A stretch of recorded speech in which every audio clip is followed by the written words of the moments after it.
So I already copied the utility. So another nice thing about this PWRU is you can compile it on CentOS, and then you can copy the binary to the openEuler. The binary will execute fine without recompiling. So that's the nice thing about this utility. And you can see here, I copy here. I can run this binary, without any problem. So let's take a look at the. So let's tell that it is services again. Okay. And so this is the netshoot pod. This is the netshoot pod IP address.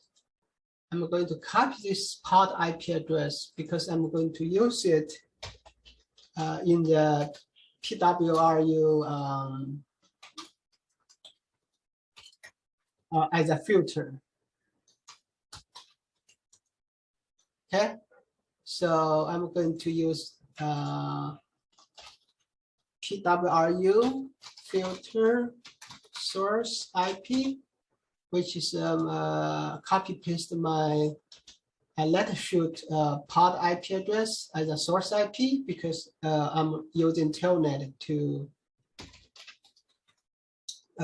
test the API server services. So I'm also going to use the filter destination port. I wanted to, so the final destination port, the targeted port is 6443. That's the backend could be API server listening port. So 6443, and let's output with a tuple. So you can see here it's attaching to the kernel props, and so here we still have the telnet running without any response. So here it's attached, and I think maybe we needed to telnet again. So the PWRU. Okay, so the PWRU has some output here. So this is like a kernel function, kernel stack. And we can look at it here, but I think as an average users, if you are not familiar with kernel code, kernel functions, this may not make much sense to you. And so, but at least now we see some kernel function output, right? And so I'll give you a hint before. So when you look at this kernel functions, when you see a SKB, when you see a free function name, like for example, here, I'll give you an example.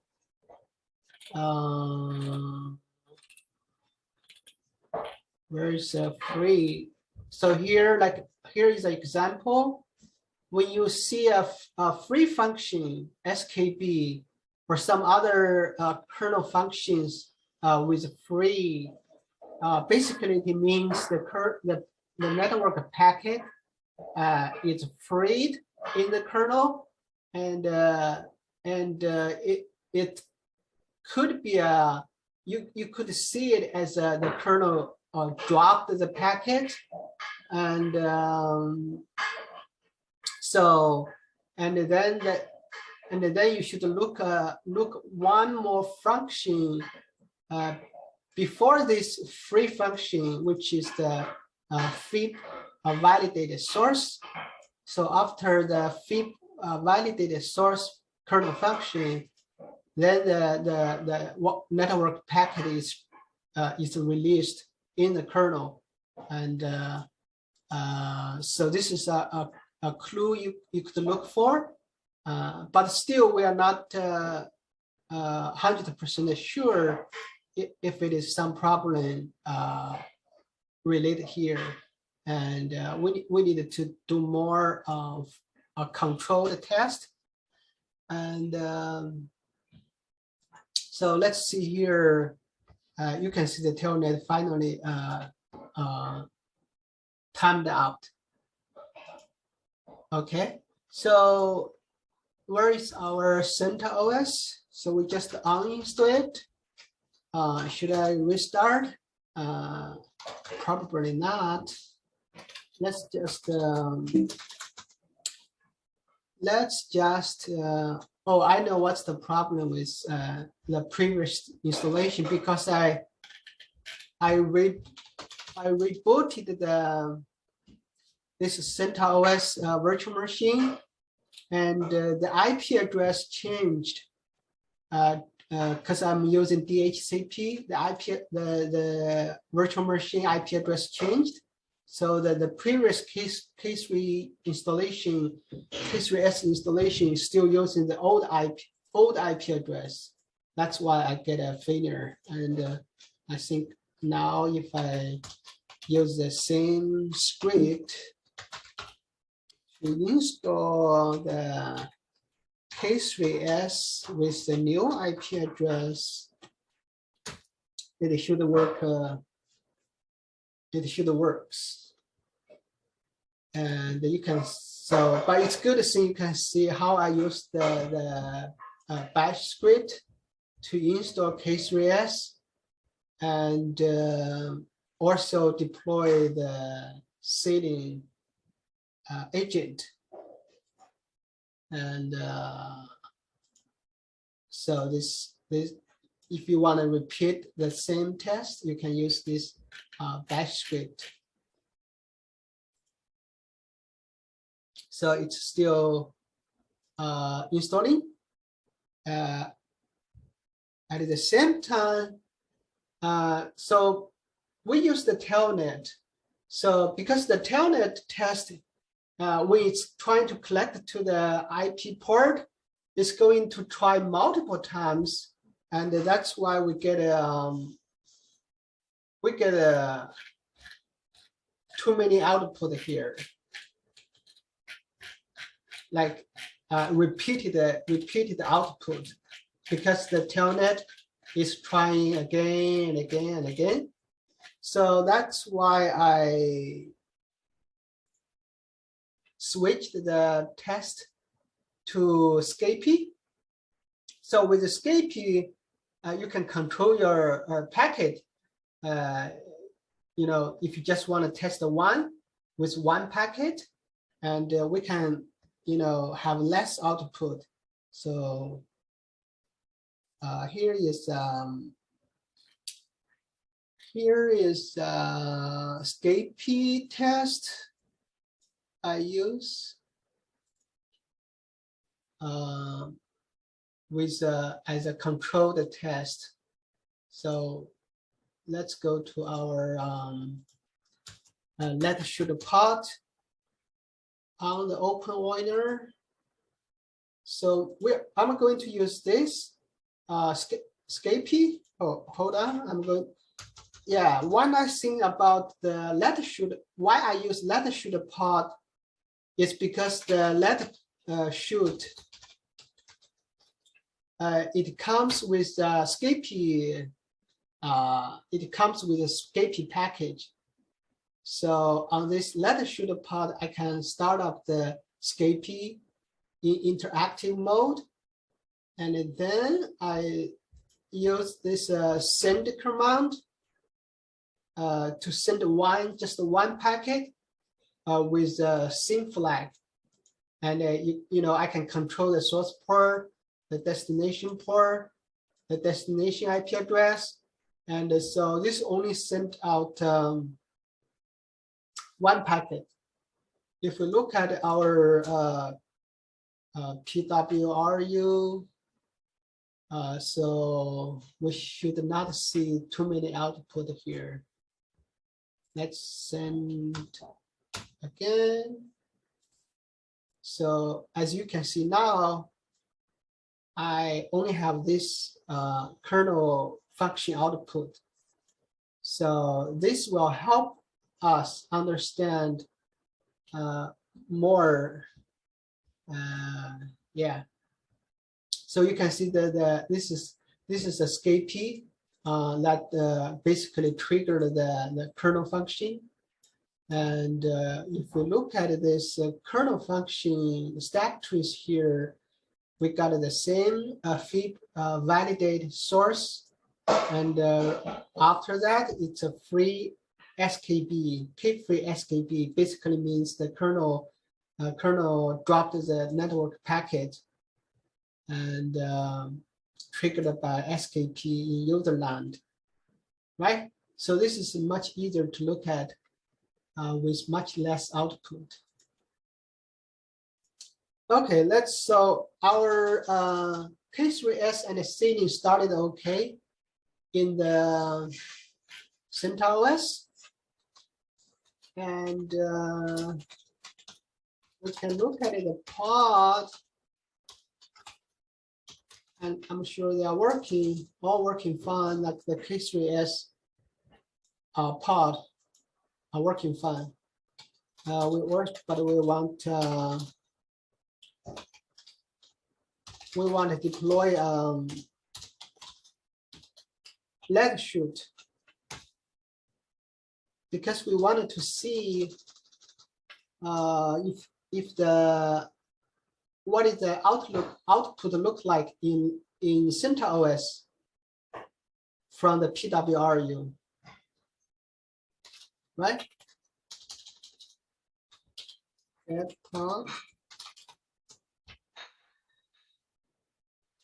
Okay, it's creating the net shoot pod. Okay, so on the openEuler, we have this PWRU output, and if you want to dig deeper in the kernel to find out this kernel function, we can look at the kernel code. So this is the kernel function.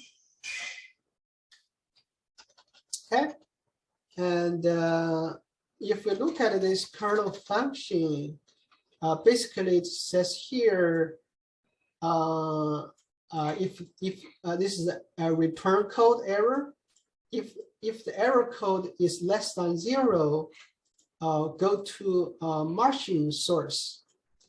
So it's very likely the packet got released in martian source. Okay, so if we go to the martian source, so this is where the martian source is, and then here is IP handle martian source. Okay, we look at the IP handle martian source. There is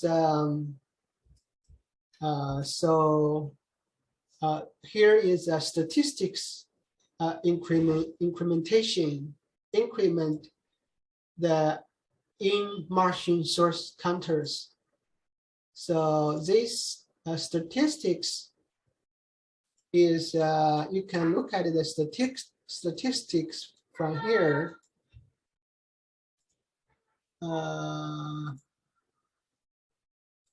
If you want to look at the statistics, let's exit out the SCP to the openEuler OS.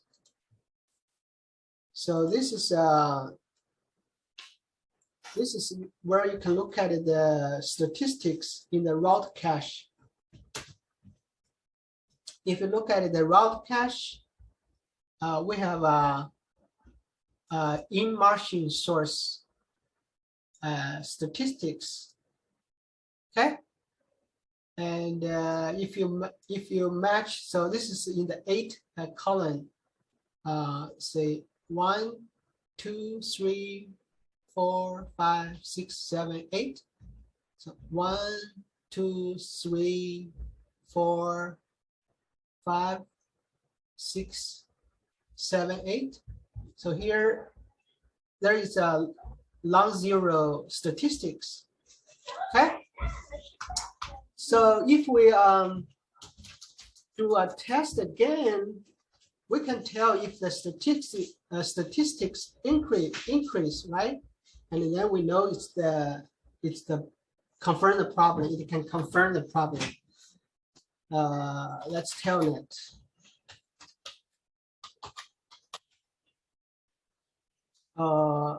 Actually, let's just log into the let's shoot the pod and use escape to send the packet. Send one more packet.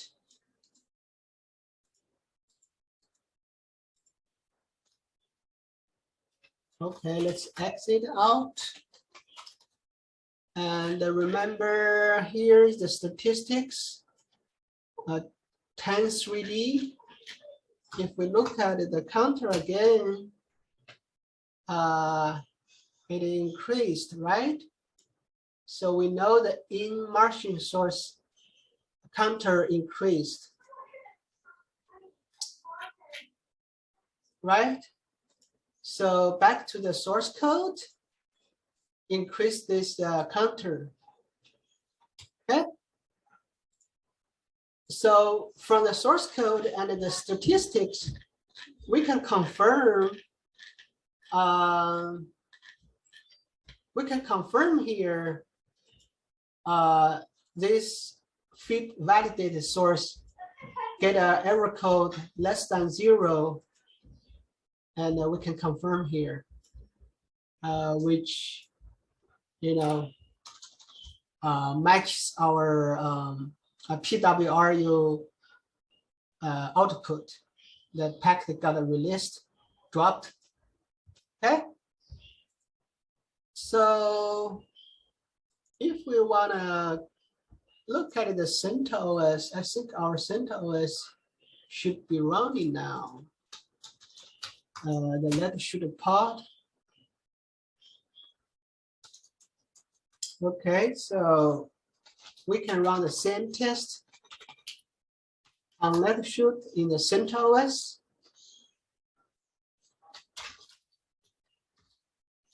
In dash escape. Okay, so this is the escape on the CentOS. Let's shoot a pod. Let's log in, open another SSH window, and run the PWRU.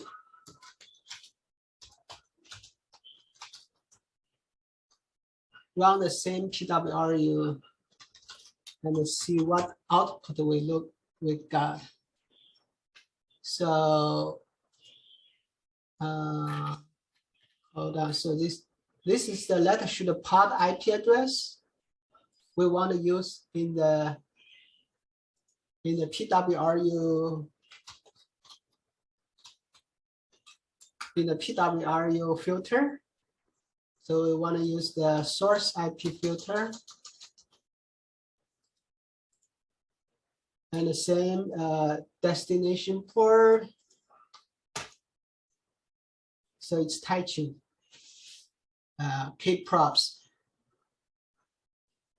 So this is on our CentOS. And we're going to use the same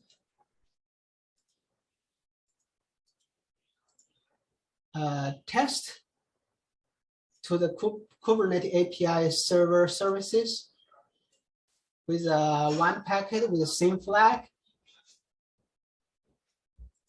Okay, yeah, it's still attaching.